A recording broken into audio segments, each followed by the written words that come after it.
প্ৰধানমন্ত্ৰী আৱাস যোজনা চৰকাৰে বিপিএল ঘৰৰ আজি কেইবাটাও গুৰুত্বপূৰ্ণ আপডেট আহি গৈছে।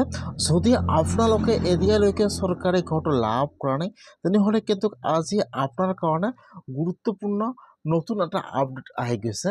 এতিয়া আজি চৰকাৰী ঘৰৰ কি আপডেট আহি গ'ল আৰু যিসকলৰ জিঅ'তে সম্পূৰ্ণ হৈ গৈছে আৰু এতিয়া চৰকাৰী ঘৰৰ ফাৰ্ষ্ট কিস্তি লাভ কৰা নাই সেইসকলৰ একাউণ্টত চৰকাৰী ঘৰৰ পইচা সোমাইছে নে সোমোৱা নাই, মই আজি এইটো ভিডিঅ'ত আপোনালোকক সম্পূৰ্ণ প্ৰচেছ ষ্টেপ বাই ষ্টেপ জনাই দি আছোঁ। আপোনালোকে জানিবলৈ হ'লে ভিডিঅ'টো সম্পূৰ্ণকৈ চাই ল'ব স্কিপ নকৰাকৈ। আৰু যদি আপোনালোকে মোৰ চেনেলত নিউ হয় মোৰ চেনেলটো ছাবস্ক্ৰাইব কৰি ৰাখি দিব।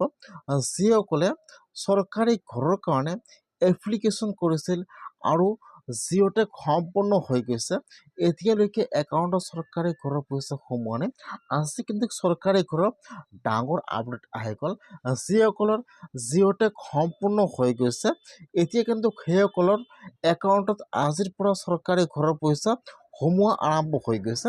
যদি আপোনালোকৰ জিঅ'টেক সম্পূৰ্ণ হৈ গৈছে আপোনালোকে এতিয়াও চৰকাৰী ঘৰৰ ফাৰ্ষ্ট কিস্তি লাভ কৰা নাই তেনেহ'লে কিন্তু আজি আপোনাৰ কাৰণে ভাল খবৰ আহি গ'ল। যিহেতু অহাকালিৰ পৰা চৰকাৰী ঘৰৰ ফাৰ্ষ্ট কিস্তি সোমোৱা আৰম্ভ হৈ গৈছে। যিসকলৰ জিঅ'টেক সম্পূৰ্ণ হৈ গৈছে সকলোৰে একাউণ্টত কিন্তু চৰকাৰী ঘৰৰ ফাৰ্ষ্ট কিস্তি সোমাই গ'ল।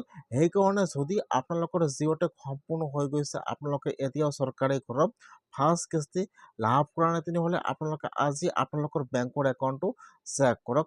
আজি কিন্তু সকলোৰে একাউণ্টত প্ৰায় 3 লাখ মানুহৰ একাউণ্টত চৰকাৰী ঘৰৰ ফাৰ্ষ্ট কিস্তি সোমাই গ'ল। ইতিমধ্যে কিন্তু যিসকলৰ জিঅ'টেক সম্পূৰ্ণ হৈ গৈছে সকলোৰে একাউণ্টত চৰকাৰী ঘৰৰ পইচা সোমাই গ'ল। আপোনালোকে আপোনাৰ বেংকৰ একাউণ্টটো চেক কৰিব যে আপোনালোকৰ একাউণ্টত চৰকাৰী ঘৰৰ পইচা সোমাইছিল নে সোমোৱা নাই। 32,500 টকা। আৰু যিসকলে চৰকাৰী ঘৰ পোৱাৰ যোগ্য হয় আৰু এতিয়ালৈকে চৰকাৰী ঘৰ লাভ কৰা নাই আজি কিন্তু সেইসকলৰ কাৰণে ডাঙৰ আপডেট আহি গৈছে। যদি আপোনালোকে আজি কিন্তু সেইসকলৰ কাৰণে ভাল খবৰ আহি গ'ল। যদি আপোনালোকে চৰকাৰী ঘৰ পোৱাৰ যোগ্য হয় আৰু আপোনালোকে এতিয়াও চৰকাৰী ঘৰৰ পইচা লাভ কৰা নাই এতিয়া কিন্তু সেইসকলৰ কাৰণে আজি ভাল খবৰ আহি গৈছে। ইতিমধ্যে কিন্তু এই মাহৰ ভিতৰতে আৰু চৰকাৰী ঘৰৰ নতুনকৈ এপ্লিকেশ্যন আৰম্ভ হৈ যাব। যিসকলে চৰকাৰী ঘৰ পোৱাৰ যোগ্য হয় চৰকাৰী ঘৰটো লাভ কৰা নাই এতিয়া কিন্তু সেইসকলে এই মাহৰ ভিতৰতে আৰু চৰকাৰী ঘৰৰ কাৰণে আবেদন কৰিব পাৰিব। যদি আপোনালোকে এতিয়াও চৰকাৰী ঘৰৰ লাভ কৰা নাই তেনেহ'লে আজি আপোনাৰ কাৰণে ভাল খবৰ আহি গ'ল। এতিয়া কিন্তু আপোনালোকে এই মাহৰ ভিতৰত চৰকাৰী ঘৰৰ কাৰণে আবেদন কৰিব পাৰিব।